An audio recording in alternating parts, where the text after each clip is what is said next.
Arak bolsa dagы эле бар, мынакей түгөн элек 1 стакан аябай берекелүү болот экен. Эгер туура колдоно турган болсоң, ичип койсоң, карачы, бир таш менен жок болмок. Бул жерде канча башка пайдасы тийди десем болот.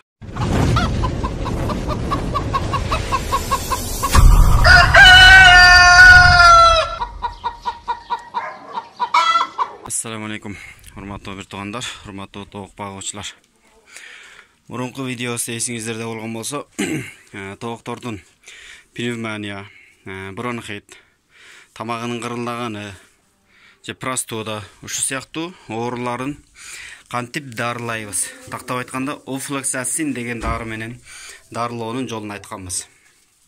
Бүгүн буюрса, ошол дарылообуз, ошол тажрыйбабыз, практика канчалык деңгээлде натыйжалуу болду жана канчалык деңгээлде натыйжасыз болду, ошол тууралуу айтканга аракет кылабыз. Биринчиден, ушундай бир түшүнүк бар экен, тажрыйба десек болот. Эгер чоң тоок, взрослый тооктор ооруп кала турган болсо, жана аларды жакшылап дарылай турган болсоң, айыгып кетүү мүмкүнчүлүгү өтө жогору, 100% экен десек болот. Жакшылап дарылап койсоңуз, буюрса булар айыгып кетесинде толук мүмкүнчүлүк бар. Мен бул тоокторум ооруп калганда, чоң тооктор аябай кырылдап калышты. Ошол офлоксацин деген дарыны алып келип туруп эле кошуп туруп, раствор жасап туруп бердим. Эртеси сен көр, мен көр, бардыгы бутунан туруп кетти. Сопсон айыгып калды. Бирок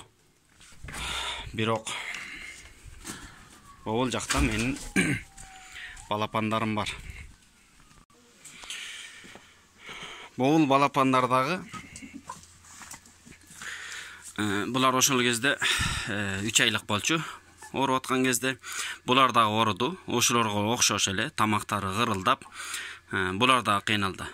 Буларга дагы ошол эле растворду жасап берсем, эч кандай жылыш болгон жок.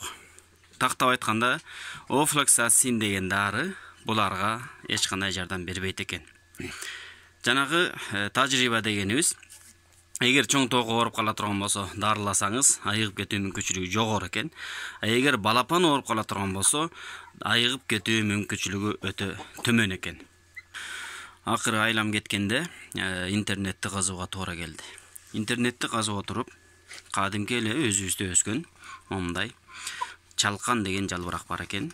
Бул көл жакта өсөрүн точно билем, анан башка кайсы региондо өсөт, аны билбейт экенмин.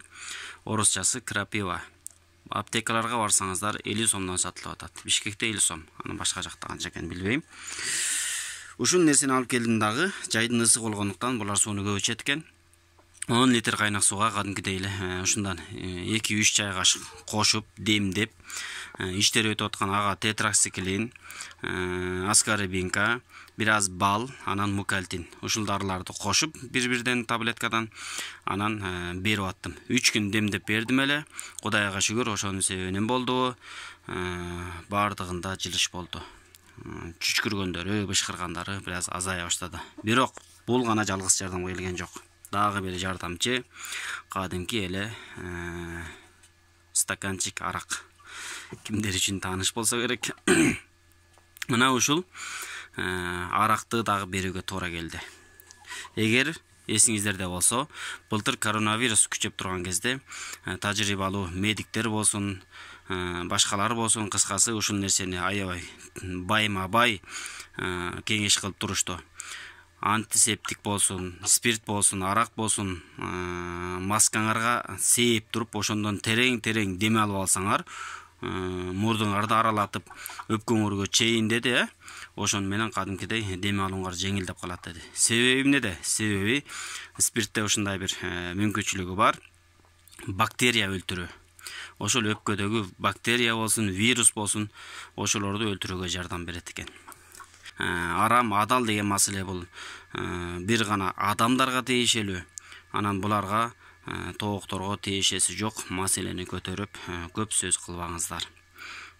Албетте дарылык үчүн колдонсо, буга эч кандай шариятта деле каршылыгы жок. Муну кантип колдондум? Кадимкидей эле шприц менен күчөп кеткендерине ошол жанагы дары менен биргеликте эле, суусу менен биргеликте 1 мг сордуруп күчөп кеткендерин оозуна куйдум. Эртең менен 1, кечинде 1 куюп аттым. Кээде ондуп да калып аттым, бир эле жолу куюлуп калып атты. Ошонун себебинен эртеси кадимкидей жырыш болуп баштады. Ошону менен анан тияктан суусун берип аттым, бияктан арагын да берип аттым. 3 күндүн ичинде бардыгы Кудайга шүгүр, сен көр, мен көр, жакшы болуп кетишти. Бирөөсүн да өлтүрбөй сактап кала алдым. Эми бул нерсени эмне үчүн айтып жатам? Албетте, кимдин башынан ушундай окуя өткөн болсо, ошолор үчүн бир аз өзүмдүн тажрыйбам менен бөлүшкөнгө аракет кылдым. Тооктор ооруп кала турган болсо, балким бул кеңештер пайда берер деген эле ой. Жана өзүмдүн мурдакы айткан сөздөрүмө кайсынысы туура эмес болгон болсо, ошол сөздөрдү тууралап койсом, ошого ишенип алып, ошону менен практика кылып отуруп, тоокторунан айрылып калбаса экен деген гана ой менен экинчи сериясы кылып тартып койдум десем болот. Эми бул жердеги тоокторум менен бир сыйра тааныштырып коеюн. Бул диши тооктор иншалла. Бул мраморный кох. Аябай жүндүү, барпыракай, өздөрү оор басырыктуу, жоош келет экен. Анан мага кооздугу да жакты, анан салмактуу болот экен. Союп жесе жакшы болчу да. Экинчи порода бар. Мына бул жерде 4 тең жатат. Дагы бирөө иште жүрөт. 5 бар мындан. Булар жакшы буюрса бардыгы тең неме болуп чыкты. Тоок болуп чыкты. То есть макиш бирөөсү гана короз экен.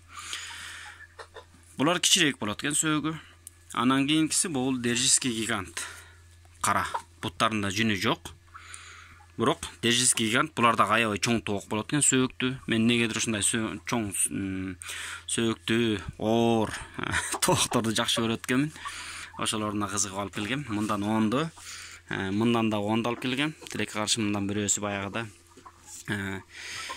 сеткага башы тыгылып өлүп калыптыр. Буюрсам булар чоңоюп калса, жумурткасы менен, балапандары менен бөлүшкөнгө аракет кылабыз. Аябай таза кандуу, жакшы жерден алып келгем. Ошол кийинки видеолордон жолугушканча, ассаламу алейкум, аман эсен туруңуздар.